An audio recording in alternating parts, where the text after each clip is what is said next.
Iya. Kayaknya mantep banget ya ini tadi ya. Makanya ditawarkan Dr. Tifa ya. majelis hakim. Ini kan karena tindak pidana cukup ringan lah ya, hukumannya maksimal 5 tahun, ditawarkan hakim sebagai ada langkah restoratif justice, Tetap. upaya damai. Tapi Dr. Tifa kan tetap melawan, saya akan lawan. Tetap nggak mau ya? Tetap nggak mau. Tapi ada yang menarik yang disampaikan. Apa tuh? Ijazah Jokowi itu harus ditunjukkan ke publik, bukan hanya di sidang, tapi ditunjukkan ke publik. Dan itu dijawab oleh Yakub Hasibuan, Wah, tim kuasa hukum, hukumnya, penasehat hukum ya, Penasehat hukum. penasehat hukumnya Jokowi, itu mengatakan Jokowi akan dengan senang hati hadir di sidang untuk membawa ijazah aslinya.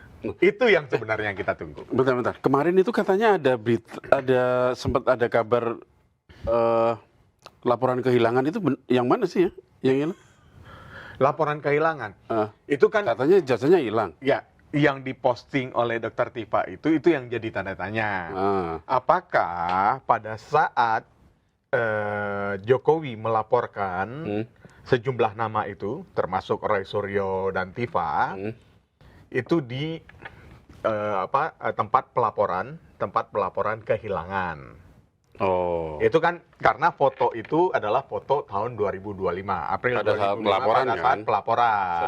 Pada saat melaporkan mereka-mereka itu Ya, kan, Dr. Tifa. itu yang kemudian dalam akun X-nya Dr. Tifa mempertanyakan, ini melaporkan kehilangan apakah, apa yang hilang, atau melaporkan pencemaran nama baik. Nah, kalau melaporkan pencemaran nama baik, Kok di apa situ? yang hilang di situ? Harga diri. itu yang akhirnya jadi pertanyaan. Oh iya. Nah, itu. Tapi ini menarik ya, tetap ya. Nanti sidangnya pasti harus yang dituntutkan ini kira-kira akan dipenuhi nggak sih? Kalau dilihat dari tuntutannya Dr. Tifa seperti itu, pasti kubu Dr. Tifa akan ngotot untuk menghadirkan Pak Jokowi dan Ya, betul, menunjukkan untuk ijazah, menunjukkan kan? ijazahnya. Dan Bung Yakub Hasibuan tadi sudah mengatakan siap. Ya, siap hadir dan siap hadir akan menunjukkan ijazahnya di sidang. Nah berarti kalau dua-duanya sudah ready, hakim tinggal mengakomodir dong ya, harusnya ya. Harusnya bisa diakomodir. Oke. Dan ini juga untuk menjawab pertanyaan publik. Karena begini, yang dilakukan, sebagaimana yang dijelaskan oleh Dr. Tifa tadi ya, yang dilakukan oleh Dr. Tifa adalah menganalisa Apa yang beredar di ijazah yang beredar ya, foto ijazah Yang beredar yang di beredar di media sosial. Yang beredar yang itu dikonsumsi oleh banyak publik. Nah, itu yang kemudian menurut jaksa, dalam yang disampaikan oleh jaksa, bahwa Jokowi merasa dihina sehina-hinanya karena dianggap tidak memiliki ijazah yang asli. Nah, kalau memang ini adalah bagian dari fitnah, untuk menjawab fitnah tersebut, ya sudah sewajarnya sih untuk ditunjukkan. Untuk menjawab itu adalah fitnah atau bukan. Iya, Itu dulu kan iya, ya? itu dulu. Nah, kalau seandainya nanti Tifa, Roy karena saat ini didakwa untuk memfitnah dan ternyata dari persidangan mengarah bahwa Roy dan Tifa terbukti, ini seandainya ya, umpamanya Roy dan Tifa terbukti melakukan fitnah. Lah, yang mereka lakukan fitnah ini atas apa? Kan atas digital, bukan ijazahnya. Iya. Ya harusnya ijazahnya ditunjukkan. Tetap ya, tetap harus ditunjukkan dulu. Tetap, karena itu menjawab. Itu logika hukumnya gitu memang ya. Betul, itu yang menjawab kebutuhan publik. Karena publik pun mau bertanya-tanya, asli nggak sih sebenarnya ijazah? Benar nggak sih ada ijazah aslinya? Ya tunjukkan saja. Karena yang di hasil yang disampaikan di Bareskrim dari Puslapor, itu kan juga hasil olahan digital. Iya, dan kemarin-kemarin yang jadi perbincangan di kubu Dr. Tifa dan Roy Suryo itu adalah ketika digelar perkara itu kan nggak pernah ditunjukin langsung kan? Iya, betul. Nggak pernah ditunjukin langsung, yang itu jadi pertanyaan terus sampai sekarang gitu kan. Dan bikin mereka ngotot juga nih pengen, kayaknya semakin gemes ya, semakin gemes. Dan ini baru persidangan Dr. Tifa ya. Iya. Kita akan menunggu nanti persidangan Roy Suryo setelah vonis pra-peradilan, putusan pra-peradilan, bukan vonis ya, putusan pra-peradilan pada tanggal 7 Juli. Ini tadi pra-peradilan juga kan, Roy Suryo? Roy Suryo. giliran pihak polisi ya membuktikan penangkapannya. Tapi ini beda urusan ini. Beda urusan. Kita fokus di Tifa dulu. Kalau nih nanti posisinya Dr. Tifa udah sampai ke sini, berarti posisinya menghadirkan terlapor, nanti berarti Pak Jokowi juga harus datang ya. Nah, begitu harus datang di sidang Dr. Tifa, harus hadir di sidang Roy Suryo. Katanya sampai kalau misalnya beneran kayak gitu, Presiden Jokowi menurut Mas Roy ya kemarin ya waktu kita undang di Indokomen, kalau tidak ada ini ya, tidak di dalam tanda kutip diatur dalam tanda kutip ya, itu Pak Jokowi itu harus hadir di persidangan 400 kali. kata Mas Roy. Kalau itu apa ya? Nah itu kali. Jadi posisinya harus dipanggil, mungkin dimintai keterangan. Pokoknya sempat bilang seperti itu. Nah, nggak tahu tuh nanti apakah bisa atau enggak gitu kan ya. Betul. Pokoknya intinya gini, pihak Dr. Tifa dan Roy Suryo itu tidak mau kalau menghadirkan Pak Jokowi itu posisinya melalui Zoom atau melalui Google Meet misalnya atau apa. Pokoknya harus hadir di sidang. Karena kalau hadir secara daring, logikanya gini Bung Teguh ya. Kalau hadir secara daring, kemudian hakim meminta Jokowi untuk memperlihatkan ijazah aslinya. Saya tunjukkan secara daring, ini ijazah saya. Bagaimana juga kita bisa membuktikan itu asli atau tidak? Kan seharusnya ditunjukkan ijazah asli itu diserahkan ke majelis hakim.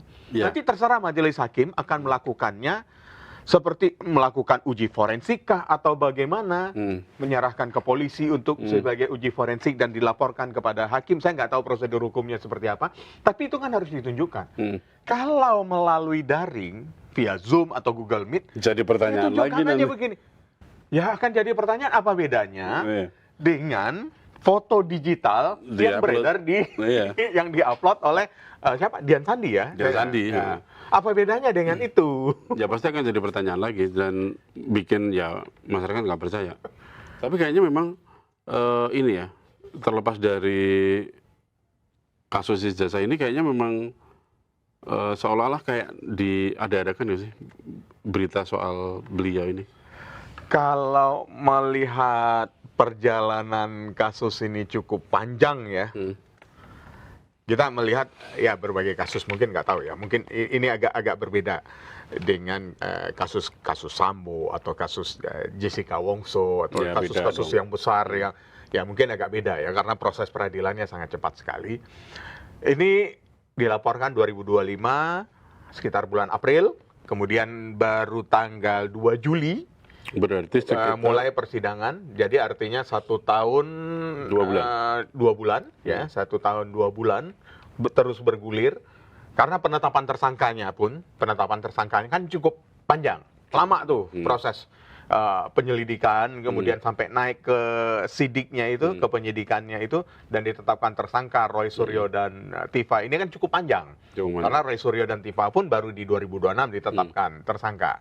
Padahal tadinya kan ada sejumlah nama yang dilaporkan, kemudian ada yang datang sowan ke Solo, kemudian ada sowan ke Kebonsiri, pulang-pulang terima parcel. Oh iya, kemarin akhirnya mengakui dan restoratif justice, selesai. Tinggallah sisa dua orang. Gitu. Nah ini ditawarin restoratif justice juga kemarin kan? Ya, ditawarin restoratif justice juga, tidak mau. Tadi di persidangan pun juga ditawarkan restoratif justice, juga menolak dan akan melawan katanya.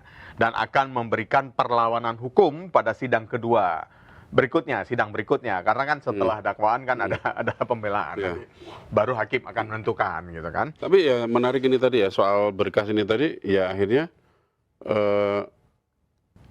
kapan akan melakukan perlawanan ya, saya nggak akan ngasih tahu waktunya kalau saya belum dikasih berkas gitu yang kan, sama yang sama banyaknya. Itu menarik. Sebenarnya kekhawatiran mereka tuh apa Bang yang harusnya kan mereka nggak perlu khawatir nih. Nggak ada yang perlu khawatir kok. Kan sama-sama mencari keadilan. Jokowi melaporkan maksudku pihak Dokter Tifa ini, Ya. kenapa mereka harus khawatir nggak dikasih berkas lengkap? Takut ada something, ada sesuatu yang Kan ada takutnya yang diberikan itu kan baru hanya berita cara pemeriksaan. Kemudian apa yang hal-hal yang lainnya, seperti mungkin ada lampiran, apa tadi yang disebut oleh majelis hakim, itu kalau mereka nggak terima, hakim terima, mereka punya argumentasi apa? Bisa saja itu menjadi dokumen yang sangat penting untuk mereka patahkan, untuk mereka bantah pada saat di persidangan. Jadi ya wajar ya kalau mereka nggak mau menerima yang nggak lengkap. Betul. Gitu. Karena yang setahu saya kan kalau di dalam persidangan itu satu kalimat, satu kata, satu kalimat itu kan sangat mempengaruhi. Sangat pengaruh banget, ya, pengaruh banget. Nah, tentu saja itu yang mereka butuhkan. Karena pasti tim kuasa hukum Dr. Tifa yang tadi jumlahnya cukup banyak itu, tentu akan membaca itu masing-masing. 25 kemudian mereka, 25 advokat. Mereka akan membaca masing-masing, kemudian mereka akan berargumentasi di situ, mereka akan merumuskan seperti apa perlawanan hukum yang akan mereka lakukan dalam persidangan ini. Toh sidang sudah dimulai. Ya. Harusnya kembali ke apa itu namanya? Kalau sidang sudah dimulai, kembali ke pro justisia. Iya, pro justisia. Pokoknya di sini memang hanya benar-benar mencari keadilan. Ya, karena jelas kan di dalam berkas, baik di berkas pemeriksaan dari kepolisian, di kejaksaan, di situ kan jelas. Betul. Untuk mencari keadilan kan. Mencari keadilan. Tidak ada kepentingan politik, tidak ada kepentingan yang lain-lain ya. Tidak ada. Tidak ada dendam pribadi juga di situ ya. Harusnya dong, harusnya. Oke. Nah, yang ini yang paling menarik yang sama-sama kita tunggu, apa perlawanan yang akan dilakukan oleh Dr. Tifa pada sidang kedua. Ya. Dan tentu sebagaimana yang disampaikan oleh tim kuasa hukum Tifa tadi, kami harus terima berkasnya dulu. Betul. Baru bisa ditentukan kapan. Karena kami akan menyusun perlawanan hukumnya setelah terima berkas lengkap. Ya. Ya, ini kalau seandainya lama ditunda, sidangnya masih panjang ini. Ya, semoga bisa segera memberikan keputusan kapan perlawanan itu ya. Ya, betul.